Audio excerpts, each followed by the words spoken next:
Hello दोस्तों, स्वागत है आपका अपने पेंटो क्लासेस पे।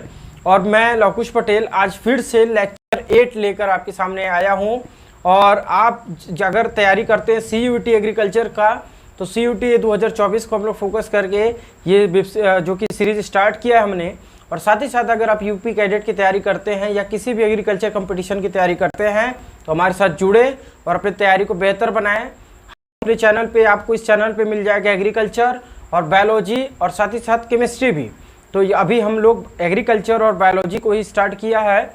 तो आप अगर CUET एग्रीकल्चर में चूज़ करते हैं ऑप्शनल एग्रीकल्चर, बायोलॉजी और केमिस्ट्री, तो आप जुड़े हम लोगों से और हमारे साथ अपनी जर्नी स्टार्ट करें। ठीक है, चलिए आज देखते हैं कि आज लेक्चर 8 में हम लोगों ने क्या आज देखा है। नेवरा सुंडा पे आधारित है ये सारा लेक्चर। तो चलिए देखते हैं। देखिए, इसमें यूनिट 3 आज हमने स्टार्ट किया है। यूनिट 3 में हम पढ़ेंगे एग्रो क्लाइमेट जोन्स के बारे में कि भारत में कितने तरह के एग्रो क्लाइमेट जोन हैं। और हमारा जो ICAR है, Indian council of agriculture research, वो जो है हमारे एग्रो क्लाइमेट जोन को भारत में कितने एग्रो क्लाइमेट जोन बनाए हैं, कितने एग्रो क्लाइमेट रीजन बनाए हैं, इस तरीके से हम देखेंगे कि कितने भागों में बांटा गया है। तो आज हम यही पढ़ने वाले हैं कि एग्रो क्लाइमेट जोन क्या है। ठीक है, एग्रो क्लाइमेट रीजन के बारे में हम लोग पढ़ेंगे। तो चलिए देखते हैं। सबसे पहले देखिए, इट वॉज इनिशिएट इन 1988। सबसे पहले 1988 में प्लानिंग कमीशन हमारे भारत में, उस समय जब हमारा देश आज़ाद हुआ था, उसके बाद पंचवर्षीय योजना चली थी। पंचवर्षीय योजना, ठीक है।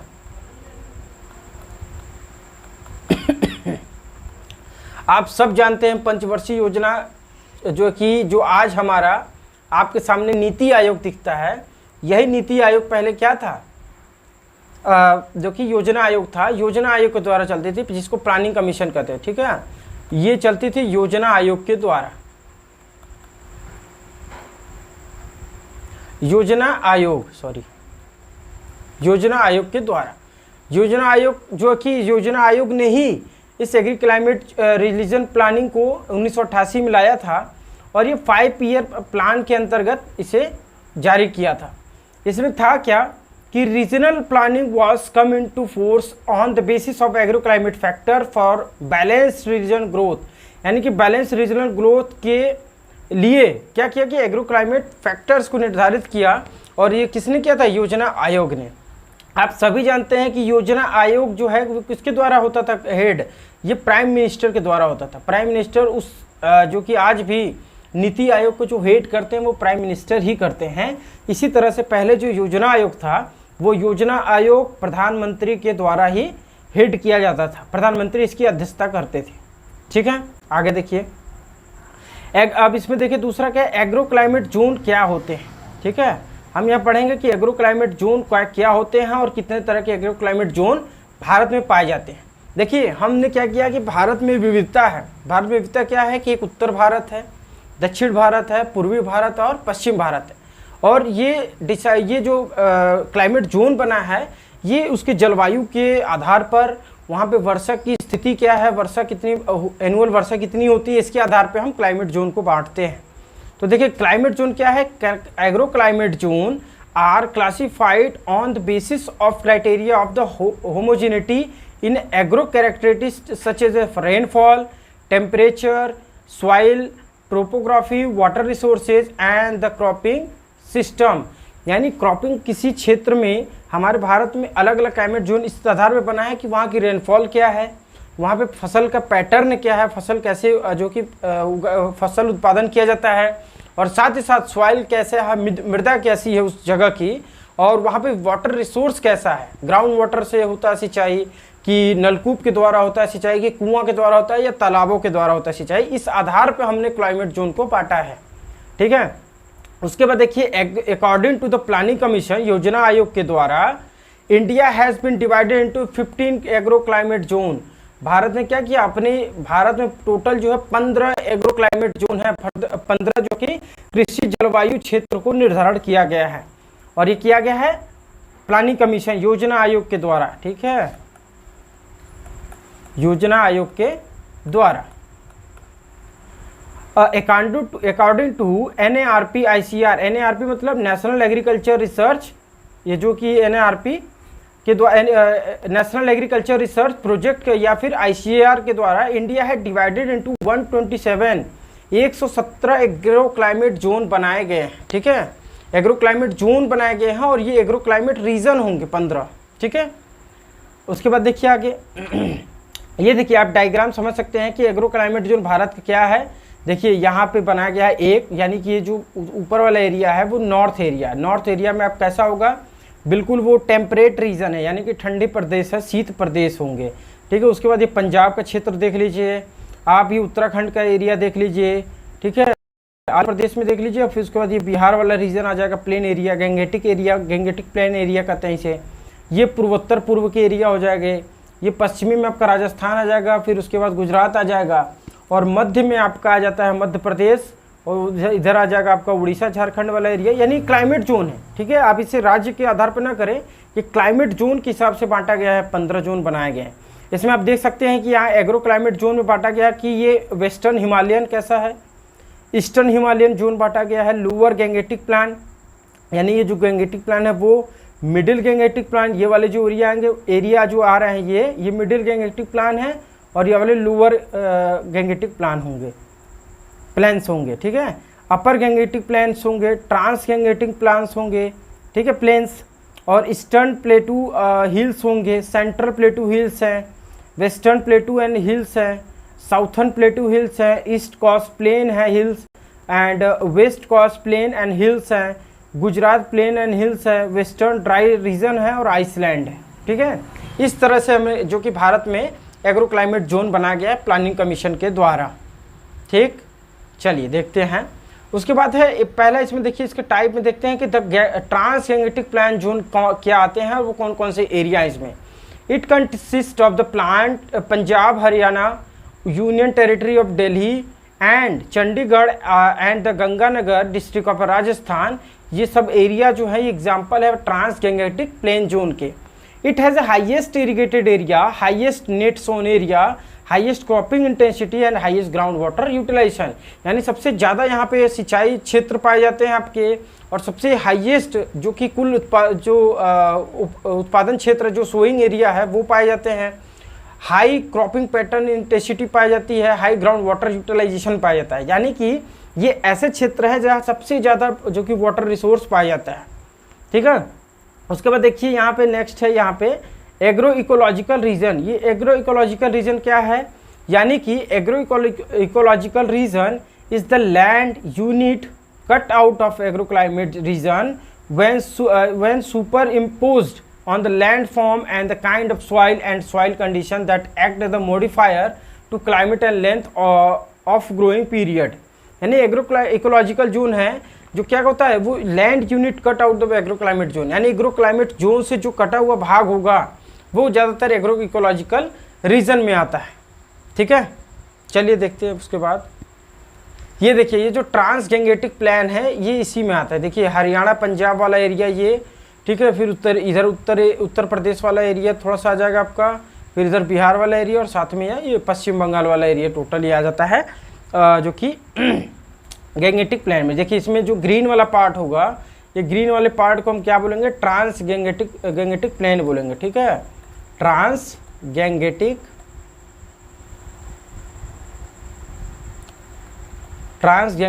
प्लेन होगा। ठीक है, ये जो कि ग्रीन वाला एरिया, और येलो वाले एरिया को बोलते हैं अपर गैंगेटिक प्लेन, अपर गैंगेटिक प्लेन्स। ठीक है, यानी अपर गैंगेटिक प्लेन्स का मतलब होता है कि ऐसे एरिया जो कि गंगा के ऊपरी वाले भाग में पाए जाते हैं। ठीक है, और ट्रांस गैंगेटिक एरिया मतलब सबसे ऊपर जो पाए जाते हैं वो। उसके बाद देखिए ब्लू वाला जो एरिया होगा, ये ब्लू वाला एरिया देख रहे हैं, ये मिडिल गैंगेटिक प्लेन है, यानी कि मध्य गंगा क्षेत्र है। ठीक है, मिडिल गैंगेटिक प्लेन्स। उसके बाद जो ये आप ये पिंक टाइप का दिख रहा है, ये पिंक वाला है लोअर गैंगेटिक प्लेन। ठीक है, लोअर गैंगेटिक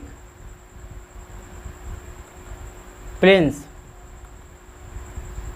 ठीक है, उसके बाद ये टोटल कितने हैं, इसमें 18 डिस्ट्रिक्ट जो आते हैं वो हैं लोअर वाले में, और ग्रीन वाले में देख रहे 32 है, 57 है, 59 जो है मिडिल वाले में पाए जाते हैं। तो इतने तरह के जोन आपने यहाँ पे गैंगेटिक ट्रांस जोन आपने देखा, गैंगेटिक जोन कौन कौन से आते हैं उसमें। उसके बाद देखिए according to NBBS LUP India has been divided into 21 agro ecological zone, यानी कि हमने क्या किया है कि 21 एग्रो इकोलॉजिकल जोन में हमने बांटा है। According to ICAR agro ecological zones are divided into 8 zones, और 8 जोन्स में बांट दिया गया, ठीक है। उसके बाद देखिए ड्रॉप क्या, ड्रॉप जो है वो है यानी सूखा, ठीक है। सूखा क्या होता है, सूखा एक ऐसा सिचुएशन है जहाँ पे दिखा, देखिए as a situation occurring in any area in year when annual rainfall is less than 75% the normal known as the drought, ठीक है। तो यदि कहीं पे रेनफॉल जो कि 75% से कम होता है किसी ऐसे एरिया में जहाँ पे 75% से क्या हो, रेनफॉल कम हो, ऐसे एरिया को हम ड्वार्फ या सूखा कहते हैं, ठीक है। When deficiency of rainfall is above 50% of a normal called cover drop, ठीक, cover drop, ठीक है। तो अगर deficiency of rainfall यानी 50% से कम होगा तो ऐसे एरिया में हम क्या करेंगे, उसे सेवियर ड्वार्फ कहेंगे, ठीक है। उसके बाद देखिए नेक्स्ट 5 नंबर पे देखिए मॉइस्चर अवेलेबिलिटी इंडेक्स, यानी कि MAI मॉइस्चर अवेलेबिलिटी इंडेक्स क्या होता है, it is the ratio between rainfall weekly या मंथली, ठीक है, 50% से कम हो way probability level to potential evapotranspiration of the corresponding period, यानी मॉइस्चर अवेलेबिलिटी इंडेक्स हम निकालते हैं कि रेनफॉल 50% की प्रोबेबिलिटी कितनी है और उसका हम जो है डिवाइड देते हैं PET यानी क्या है, पोटेंशियल इवापो ट्रांसपायरेशन, यानी कि अब पोटेंशियल इवापो ट्रांसपायरेशन क्या हम नीचे समझेंगे। इसमें देखिए दिया है कि इवापो ट्रांसपायरेशन मतलब ET, यानी दिया कि soil moisture is the most limiting factor, यानी कि सॉइल में क्या है कि जो मॉइस्चर है वो लिमिटिंग फैक्टर है in dry land agriculture. Dry land agriculture में सबसे कम जो है सॉइल मॉइस्चर पाया जाता है, जिसे हम लिमिटिंग फैक्टर कहते हैं। About 60 to 70% of rainfall is lost through evaporation, यानी कि बता रहे कि जो सॉइल है, सॉइल में 60 to 70% जो वाटर मॉइस्चर है वो क्या हो जाता है, वो लॉस हो जाता है इवापोरेशन द्वारा। अब यहाँ पे इवापोरेशन क्या है, इवापोरेशन है कि आप जो कि प्लांट को छोड़ करके यदि लैंड की ऊपरी सरफेस से अगर वाटर लॉस होता है वाटर वेपर के रूप में, तो इस वाले प्रक्रिया को हम क्या बोलते हैं, इवापोरेशन बोलते हैं। The evapotranspiration is the evaporation from the soil surface, यानी कि सॉइल के मृदा के ऊपरी वाले भाग से, and the transpiration from the plant surface, यानी जो मृदा है, मृदा के ऊपरी वाली भाग से जो वाटर लॉसेस होगा उसे इवापोरेशन, और साथ ही साथ जब प्लांट से वाटर जो कि लॉसेस होगा, वाटर की जो कि हानि होगी, तो उसे ट्रांसपायरेशन कहते हैं। इस दोनों टर्म को मिला करके हम बोलते हैं इवापो ट्रांसपायरेशन, जिसे इंग्लिश में बोलते हैं ET, ठीक है। चलिए नेक्स्ट देखते हैं। इसके बाद है ET, यानी कि वही evapotranspiration losses can be reduce, आप इसको कम कर सकते हैं by the use of mulches, ठीक है, मल्चेस या anti transpirants and wind breaks. तो आप इवापो ट्रांसपायरेशन को कैसे कम कर सकते हैं, बाय द मल्चेस। मल्चेस क्या है, मल्चेस एक ऐसा पदार्थ, यानी कि एक सा प्लास्टिक वेस्टेज, यानी कि जो वेस्ट होते हैं यानी फसल अवशेष होते हैं, इसको हम लैंड पर बिछा करके इवापोरेशन को कम करते हैं, सॉइल मॉइस्चर को कंजर्व करते हैं, तो इसी को मल्चेस कहते हैं। अब एंटी ट्रांसपेरेंट क्या होता है, एंटी ट्रांसपेरेंट मतलब कोई भी केमिकल या कोई ऐसा पदार्थ, वैक्स, जो कि प्लांट के ऊपरी सरफेस यानी पत्तियों पे जो हम लेयर बना देते हैं जिससे कि ट्रांसपायरेशन कम से कम हो, ठीक है। और उसके बाद है वाइंड ब्रेक। वाइंड ब्रेक का मतलब हवा को रोकने का, हवा को कम करने के लिए हम जो प्लांट यानी खेतों के चारों ओर जो प्लांट लगाते हैं, बड़े बड़े पेड़ लगाते हैं, वो वाइंड ब्रेक का काम करते हैं, वाइंड ब्रेकर का काम करते हैं। अब देखिए यहाँ एक टर्म आया है एंटी ट्रांसपेरेंट। एंटी ट्रांसपेरेंट अभी यहाँ पे क्लियर हो जाएगा आपका। Material are applied to plant surface to reduce transpiration from the plant, यानी ऐसा मटेरियल यूज करना जिससे कि प्लांट सरफेस यानी पत्तियों पे जो इवापोरेशन ट्रांसपायरेशन अधिक होता है उसको कम से कम करना। अब वो क्या प्रोडक्ट हो सकते हैं, एंटी ट्रांसपेरेंट रिड्यूस फोटोसिंथेसिस। जाहिर सी बात है अगर हम प्लांट के लीफ पे अगर हम एंटी ट्रांसपेरेंट यूज़ करेंगे तो उसका जो स्टोमेटा होता है, स्टोमेटा बंद हो जाएगा। स्टोमेटा बंद होने की वजह से क्या होगा, फोटोसिंथेसिस की जो प्रोसेस है वो कम हो जाएगी। Photosynthesis is a process in which the plant make food, ठीक है, by the using of lights and the carbon dioxide. यानी कि पौधे जो अपना खाना बनाते हैं कार्बन डाई का यूज करके, तो वो स्टोमेटा के द्वारा जो कि सनलाइट के प्रेजेंस में बनता है। तो फोटो मतलब लाइट और सिंथेसिस मतलब बनाना, यानी फोटो की सहायता से प्लांट खाना बनाते हैं, वो क्या हो जाएगा, वो रिड्यूस हो जाएगा, वो कम हो जाएगा एंटी ट्रांसपेरेंट के यूज से। Hence their use should be limited to save the crop from death under severe moisture stress. और इसलिए हम इसका क्या करते हैं, एंटी ट्रांसपेरेंट का यूज कम से कम करते हैं, लिमिटेड करते हैं, जिससे कि क्या होता है, अगर इसका अधिक यूज करेंगे तो जो कि क्रॉप जो है वो डेथ हो जाएगी अंडर सीवियर मॉइस्चर स्ट्रेस में, यानी कि मॉइस्चर आर्द्रता स्ट्रेस में वो क्या होगी, डेथ हो जाएगी प्लांट की। उसके बाद देखिए, they have some practical use in nurseries and horticulture crop. तो इसका हम जो यूज़ करते हैं वो नर्सरीज में या हॉर्टिकल्चर क्रॉप में यूज़ करते हैं, ठीक है। नेक्स्ट देखिए, उसके बाद देखिए टाइप ऑफ एंटी ट्रांसपेरेंट में क्या होता है कि पहला देखिए स्टोमेटा क्लोजिंग टाइप, यानी कि they reduce water loss through closing stomata. ये स्टोमेटा के जो कि स्टोमेटा है उसको क्लोज कर देता है, जिससे कि वाटर रिड्यूस कम हो जाता है। उसके जैसे एग्जांपल में देखिए फिनाइल मर्क्यूरिक एसीटेट, यानी कि इसमें जो 10 ppm पे हम देते हैं, तो इससे क्या होता है कि वो जो स्टोमेटा है वो क्लोज हो जाती है। उसके बाद है atrazine and CO2 is also an effective anti transparent, यानी इन्वायरमेंट में अगर CO2 की मात्रा अधिक हो जाए तो भी ये क्या करता है, एंटी ट्रांसपेरेंट का काम करता है ये, ठीक है। सेकेंड देखिए, उसके बाद है फिल्म फॉर्मिंग, यानी इसमें क्या होता है कि check transpiration loss due to the formation of thin film which act as a physical barrier. हमारे प्लांट के जो लीफ है, लीफ के ऊपर एक क्या होता है कि फिल्म बन जाता है, फिल्म फॉर्मिंग कर देते हैं, जिससे कि ट्रांसपायरेशन कम से कम होता है। जैसे इसका एग्जांपल देख लीजिए, हेक्साडिकोनॉल, सिलिकॉन ऑयल्स या वैक्सेस, यानी मोम और हेक्साडिकोनॉल का यूज़ करके हम एक फिल्म फॉर्मिंग कर देते हैं किस पे, पत्तियों के ऊपर, जिससे कि क्या होता है, वाटर लॉस कम हो जाती है। तीसरा देखिए रिफ्लेक्टिंग टाइप। रिफ्लेक्टिंग टाइप में क्या है, this chemical reflect the radiation and reduce leaf temperature, यानी कि एक ऐसा केमिकल जो कि प्लांट की लीफ पर एक ऐसा लेयर बना देता है, जिससे कि जो रेडिएशन आते हैं, जो कि सोलर रेडिएशन आते हैं, वो रिफ्लेक्ट हो जाते हैं, जिससे कि ट्रांसपायरेशन लॉसेस जो है वो कम हो जाता है। इसमें एप्लीकेशन किसका करते हैं, एप्लीकेशन करते हैं कैलोलिन का।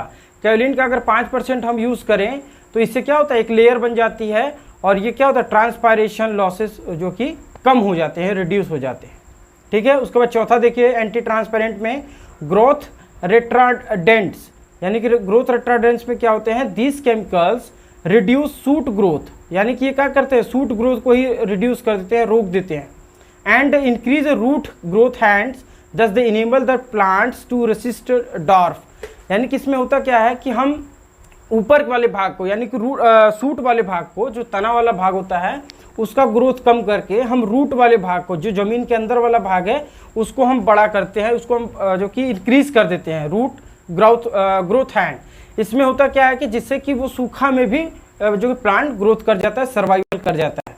They also induce stomata closing, और साथ ही साथ क्या करता है ये, जो कि स्टोमेटा को भी क्लोजिंग करने का काम करता है। इसमें है एक, उसके बाद है wind breaks and shelter belts, यानी हम क्या करते हैं कि वाटर लॉसेस को या फिर प्लांट के खेतों के चारों बगल हम वाइंड ब्रेक भी बनाते हैं, साथ में शेल्टर बेल्ट बनाते हैं। अब ये वाइंड ब्रेक क्या है, वाइंड ब्रेक में हम ऐसा स्ट्रक्चर बनाते हैं अपने फील्ड के चारों तरफ, जिससे क्या होता है, जो हवा का फ्लो है, यानी हवा का फ्लो को रोक दे और उसे कम कर दे। जैसे वाइंड स्पीड क्या होता है, हवा का जो गति है वो कम हो जाएगा, जिससे कि हमारे क्रॉप में नुकसान कम से कम होगा। देखिए इसमें क्या है, wind breaks are such structures which break the wind flow and reduce wind speed. देखिए यहाँ एक ही में हो गया है, ये फ्लो अलग है और एंड रिड्यूस अलग है, ठीक है, flow and reduce wind speed.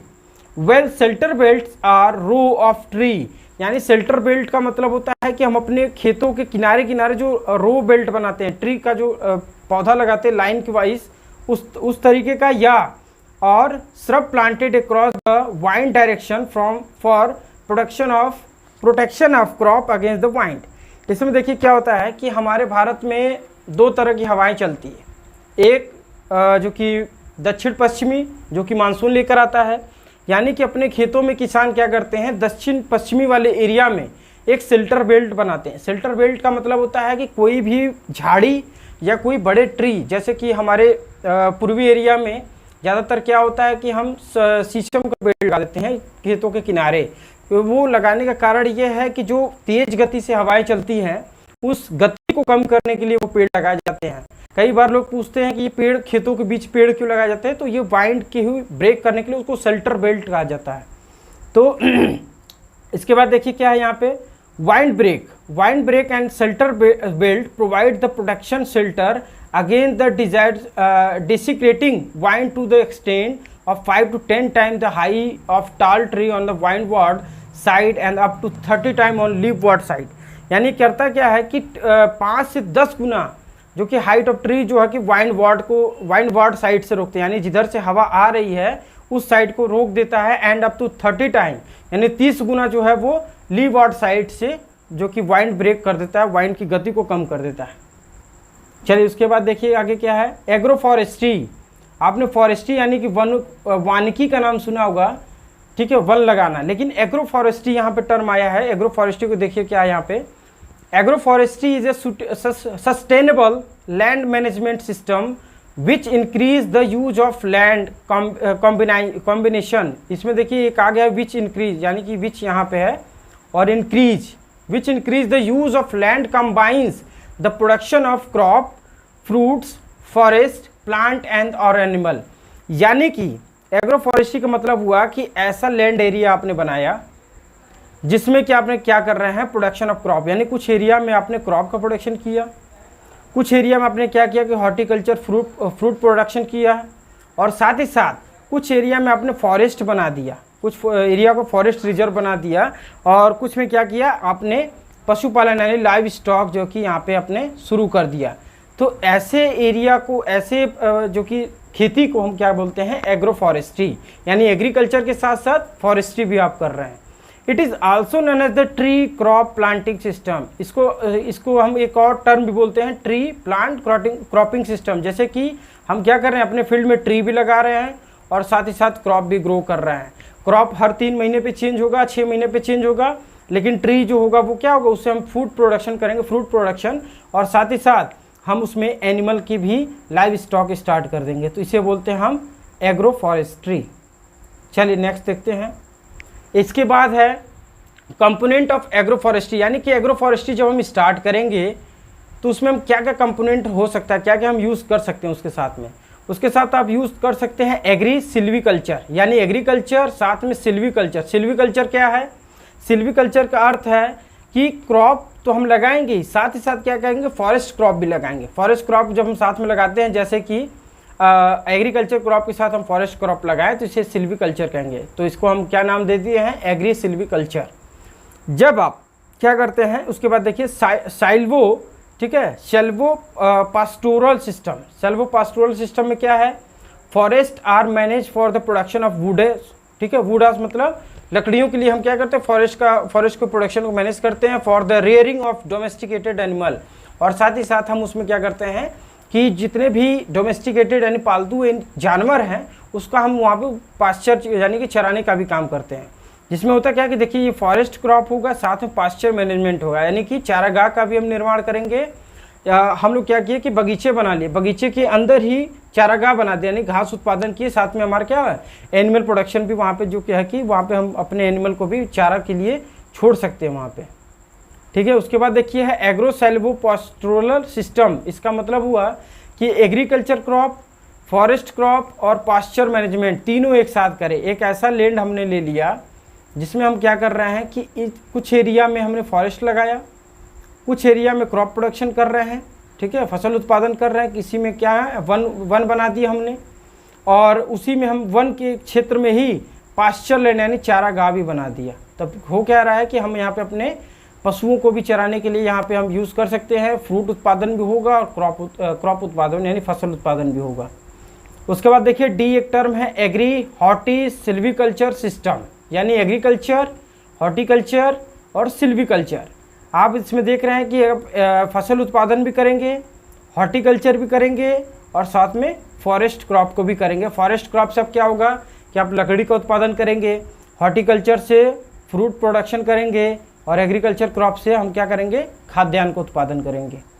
उसके बाद देखिए एक टर्म आता है एग्री सिल्वी एक्वाकल्चर सिस्टम, यानी कि इसमें हम क्या करेंगे, एग्रीकल्चर क्रॉप तो लगाएंगे ही, फॉरेस्ट क्रॉप भी लगाएंगे, साथ में फिश प्रोडक्शन करेंगे। फिश प्रोडक्शन के आप क्या कर सकते हैं, आपने चाइना में एक पद्धति देखा है, चाइना या पूर्वी हमारे भारत में भी किया जाता है कि जो धान की खेती होती है उसमें धान खेती में हमें पानी की आवश्यकता होती है, पानी उसमें 5 सेंटीमीटर तक लगा रहना चाहिए। तो उसी 5 सेंटीमीटर में हम क्या करते हैं, चीन वाले ज़्यादा, चाइना वाले क्या करते हैं, किसी में फ़िश को छोड़ देते हैं। ठीक है, तो फिश को छोड़ने का फ़ायदा क्या है कि फ़िश जो है उसमें से कीड़े मकोड़ों को खा करके वो अपना जीवन यापन करती है, साथ साथ में जो किसान है उसको दुगना फ़ायदा होता है, वो उसमें मछली पालन भी कर लेता है और साथ साथ में क्रॉप प्रोडक्शन भी कर लेता है। ठीक है, उसके बाद नेक्स्ट देखिए चलिए आज का क्लास इतना ही रहा। आप बताइएगा कमेंट करके ज़रूर कि आपको ये आज का क्लास कैसा लगा, और साथ ही साथ हमारे वीडियो को लाइक करिए, चैनल को सब्सक्राइब करिए और साथ ही साथ अपने दोस्तों के साथ शेयर करिए। ठीक है, थैंक यू।